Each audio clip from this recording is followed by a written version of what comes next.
আসসালামু আলাইকুম, সবাই কেমন আছেন? আশা করি আল্লাহর রহমতে সবাই ভালো আছেন। আমি নাজ, আর আজকের ভিডিওতে আমি আলোচনা করব কাদের কোরবানি আল্লাহ তাআলা কবুল করেন না। তাহলে আর কিছুদিন পরেই হচ্ছে ঈদুল আজহা, আর ঈদুল আজহায় কোরবানি আল্লাহর নির্দেশ। সামর্থ্যবানদের ওপর তা আদায় করা ওয়াজিব। যুগে যুগে আল্লাহ তাআলা প্রত্যেক জাতির জন্য কোরবানি নিয়ম করে দিয়েছেন, তেমনি এই জাতির সামর্থ্যবানদের ওপরও কোরবানি আবশ্যক। কিন্তু সবার কোরবানি আল্লাহ তাআলা কবুল করেন না। কোরবানি আল্লাহর নৈকট্য অর্জনের অন্যতম মাধ্যম। আল্লাহর জন্য পরিশুদ্ধ ও একনিষ্ঠ ইবাদত। এই ইবাদতে বিন্দুমাত্র সন্দেহ সংশয়ের স্থান নেই। কোনো রকম সন্দেহ সংশয় থাকলে কোরবানি হবে না। কোরবানি দেওয়া সত্ত্বেও যাদের কোরবানি আদায় হবে না তারা হলো: 1. নিয়তে বিশুদ্ধতা না থাকলে। কোরবানি কবুল হওয়ার জন্য একনিষ্ঠতা বা নিয়ত বিশুদ্ধতা থাকা খুবই জরুরি। কোরবানিতে কাউকে শরিক করার ক্ষেত্রে গুরুত্বপূর্ণ বিষয় হলো ভালোভাবে জেনে বুঝে অংশীদার নির্বাচন করা।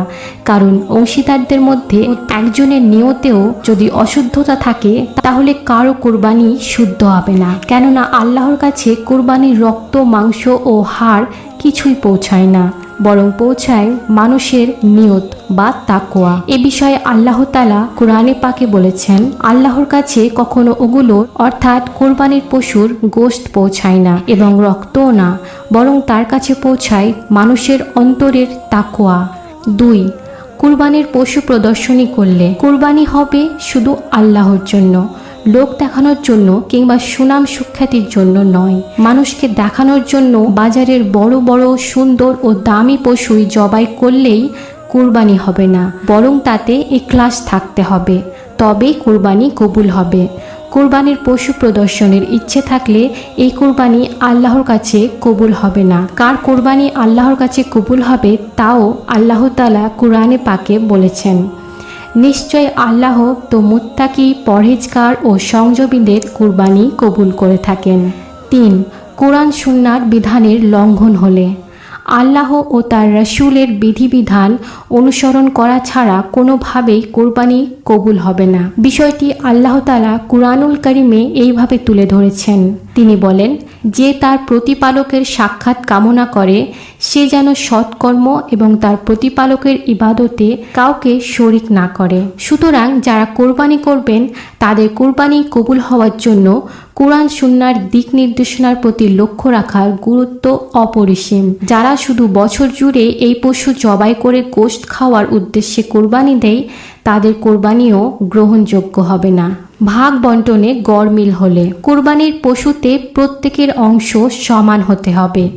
কারো অংশ অন্যের অংশ থেকে কম হতে পারবে না। যেমন কারো আধা ভাগ, কারো 1.5 ভাগ, এমন হলে কোনো শরিকের কোরবানি শুদ্ধ হবে না। এবং উট, গরু, মহিষ 7 ভাগে এবং 7-এর কমে যে কোনো সংখ্যা যেমন 2, 3, 4, 5 ও 6 ভাগে কোরবানি করা জায়েজ। উটের বয়স 5 বছর হতে হবে, গরু ও মহিষের বয়স 2 বছর হতে হবে। 5.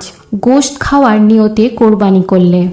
যদি কেউ আল্লাহ তাআলার হুকুম পালনের উদ্দেশ্য ছাড়া কোরবানি না করে শুধু গোশত খাওয়ার নিয়তে কোরবানি করে তাহলে তার কোরবানি সহি হবে না এবং তাকে অংশীদার বানালে শরিকদের কোরবানিও কবুল হবে না। 6. অবৈধ টাকায় কোরবানি করলে। হারাম টাকা দিয়ে কেউ কোরবানি করলে তার কোরবানি আল্লাহর কাছে গ্রহণযোগ্য হবে না। কেননা আল্লাহ তাআলা পবিত্র, তিনি শুধু পবিত্রতাই গ্রহণ করেন। তাছাড়া কুরআনুল কারীমে হালাল সম্পদ থেকে ব্যয় করার নির্দেশ এসেছে। আল্লাহ তাআলা বলেন, হে ঈমানদারগণ, তোমরা ব্যয় করো তোমাদের অর্জিত হালাল সম্পদ থেকে। তাহলে এই 6টি জিনিস মাথায় রেখেই কুরবানি দিবেন।